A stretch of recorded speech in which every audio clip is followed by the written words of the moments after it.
हरे कृष्णा। एक ऐसा व्रत जो सारे पापों को नष्ट कर देता है। आज हम सुनेंगे मोहिनी एकादशी व्रत की पावन कथा।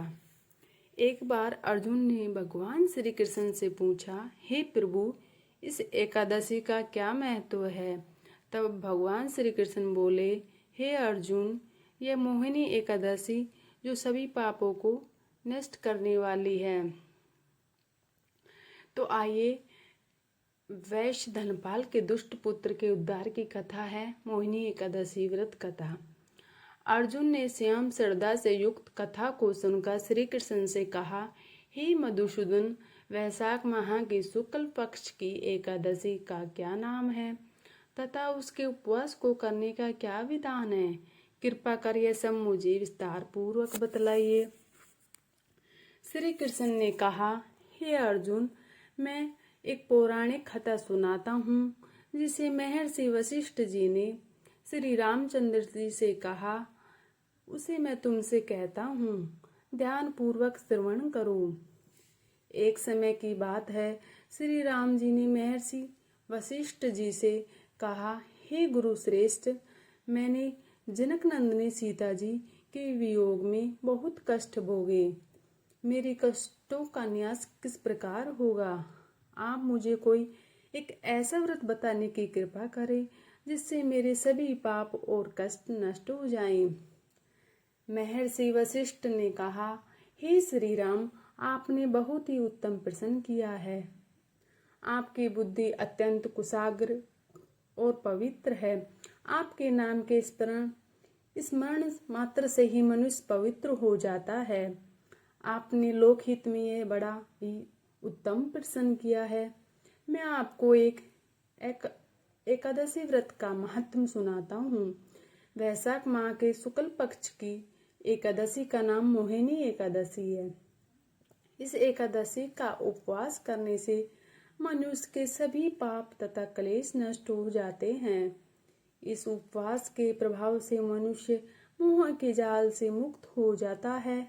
अतः हे राम, दुखी मनुष्य को इस एकादशी का उपवास अवश्य ही करना चाहिए। इस व्रत के करने से मनुष्य के सभी पाप नष्ट हो जाते हैं। अब आपकी इस कथा को श्रद्धापूर्वक सुनिए। प्राचीन समय में सरस्वती नदी के किनारे भद्रावती नाम की एक नगरी बसी हुई थी। उस नगरी में दूतिमान नामक राजा राज्य करता था। उस नगरी में एक वैश्य रहता था जो धन धान्य से पूर्ण था। उसका नाम धनपाल था। वह अत्यंत धर्मात्मा तथा नारायण भक्त था।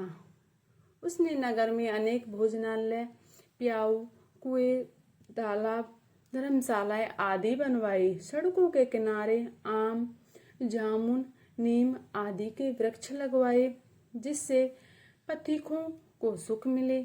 उस वैश्य के 5 पुत्र थे, जिनमें सबसे बड़ा पुत्र अत्यंत पापी व दुष्ट था। वह वैश्याओं और दुष्टों की संगति करता था। इससे जो समय बचता था वह जुआ में खेलने में व्यतीत करता था। वह बड़ा ही अधम था। देवता, पितृ आदि किसी को भी नहीं मानता।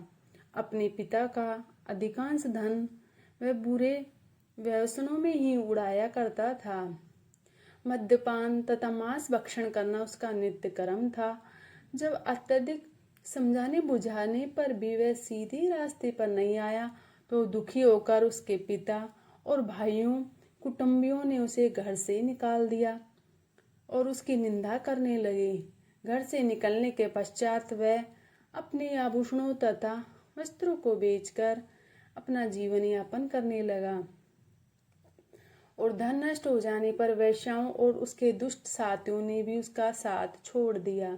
जब वह भूख प्यास से व्यथित हो गया, रात्रि में चोरी करके अपना पेट पालने लगा, किंतु एक दिन वह पकड़ा गया। परंतु सिपाहियों ने वैश्य का पुत्र जानकर छोड़ दिया। जब वह दूसरी बार पुनः पकड़ा गया, तब सिपाहियों ने भी उसका कोई इलाज नहीं किया। राजा के सामने प्रस्तुत करके उसे सारी बात बताई।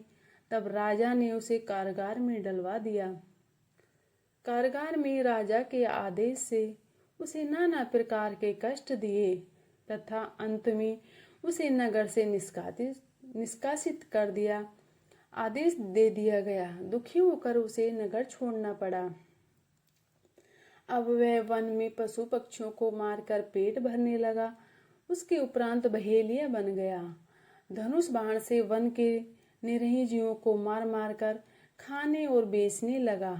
एक बार वह भूख और प्यास से व्याकुल होकर भोजन की खोज में निकला था, तो वहां पर कौंडिन्य मुनि के आश्रम में जा पहुंचा।